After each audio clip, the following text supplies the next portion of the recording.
কি খবৰ আপোনালোকৰ ভালনে? আজি বনাবলৈ লৈছোঁ বইল চিকেন। এটা ৰেচিপি দি থৈ দিয়া আছিলে বইল পনীৰৰ আৰু আজি বনাব লৈছোঁ বইল চিকেন।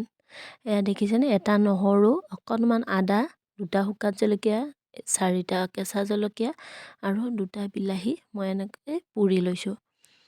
আৰু এইফালে লৈছোঁ দুটা আলু দীঘল দীঘল চাইজত কাটি লৈছোঁ আৰু দুটা পিঁয়াজ।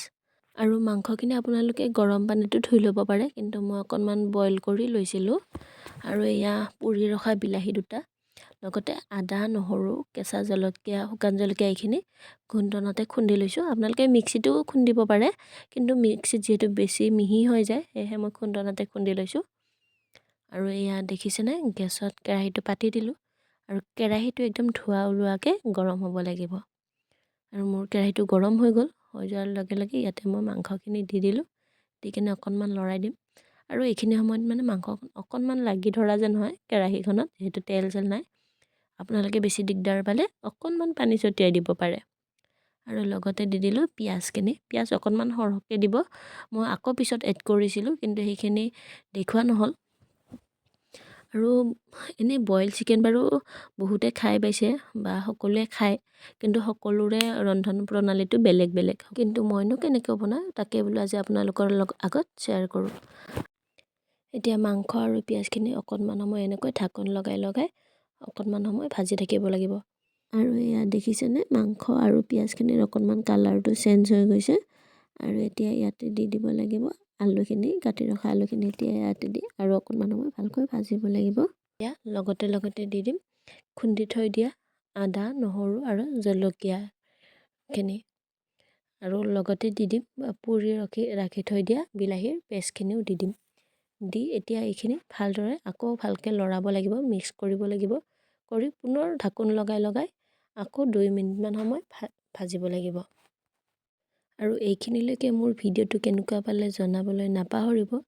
যদি ভাল পালে লাইক কৰিব, কমেণ্ট কৰিব আৰু লগতে চেনেলটো ছাবস্ক্ৰাইব কৰা নাই যদি ছাবস্ক্ৰাইব কৰিবলৈ নাপাহৰিব।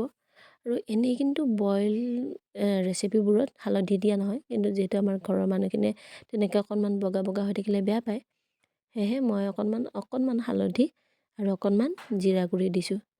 এই ৰেচিপিটোত মানে এই আঞ্জাখনত মছলা বুলি ক'বলৈ হ'লে বেলেগ বিশেষ মছলা একো দিয়া নহয়। অকণমান জিৰা গুড়ি, হালধি, লগতে আদা নহৰু এইখিনিয়ে। আৰু মই ইয়াতে নিমখো এড কৰিছিলোঁ, কিন্তু তেতিয়া মোৰ কেমেৰাটো অফ হৈ থাকিলে, আপোনালোকে নিজৰ আন্দাজ মতে দি দিব। আৰু এতিয়া ইয়াতে দি দিলোঁ পানী। পানী অকণমান সৰহকৈ দিব, যিহেতু মাংসখিনি ভালকৈ উতলিব লাগিব, সেই পানী অকণমান সৰহকৈ দিব। এতিয়া পানীখিনি দি গেছৰ ফ্লেমটো বঢ়াই ঢাকন লগাই ভালকৈ উতলিবলৈ দিম। তাৰ লগতে মই অকণমান ধনিয়াও দি দিলোঁ, তেতিয়া মানে ফ্লেভাৰটো ভাল আহে আৰু সেইটো কাৰণে। আৰু এতিয়া ঢাকন লগাই ভালকৈ উতলিবলৈ দিম। এতিয়া 10 মিনিটমান পিছত এয়া দেখিছেনে, আঞ্জাখন কিমান ধুনীয়াকৈ উতলিছে। আৰু মই যিমানখিনি পানী দিছিলোঁ দেখিছে নহয়, উতলি পানীখিনি শুহি তাৰে আধা হৈছে। আৰু এতিয়া 2 পিচমান আলু ভাঙি দিলোঁ, দি এতিয়া ধনিয়া কাটিলোঁ, দি পেলাই এতিয়া মোৰ আঞ্জাখন হ'লেই আৰু এই আঞ্জাখন মানে গৰমে গৰমে খাইহে ভাল লাগে। ঠাণ্ডা হ'লে খাই ভাল নালাগে, গৰমে গৰমে খাই ভাল লাগে। আৰু ঠাণ্ডা দিনত এই বইল চিকেনখন খাই মানে সঁচাকৈ খুব বেছি ভাল লাগে। খাবলৈও সোৱাদযুক্ত হয়, তেল মছলাও ব্যৱহাৰ নহয়, আৰু বনাবলৈ একেবাৰে সহজ। আপোনালোকে যদি এনেকৈ ট্ৰাই কৰা নাই, এবাৰ কৰি চাবচোন। আৰু আজি আমাৰ ৰাতিৰ সাঁজ এনেকৈ। আঞ্জাখন পিছে খাবলৈ বৰ সোৱাদ হৈছিলে। লগতে আপোনালোকৰ মতামত জনাবলৈ কিন্তু নাপাহৰিব।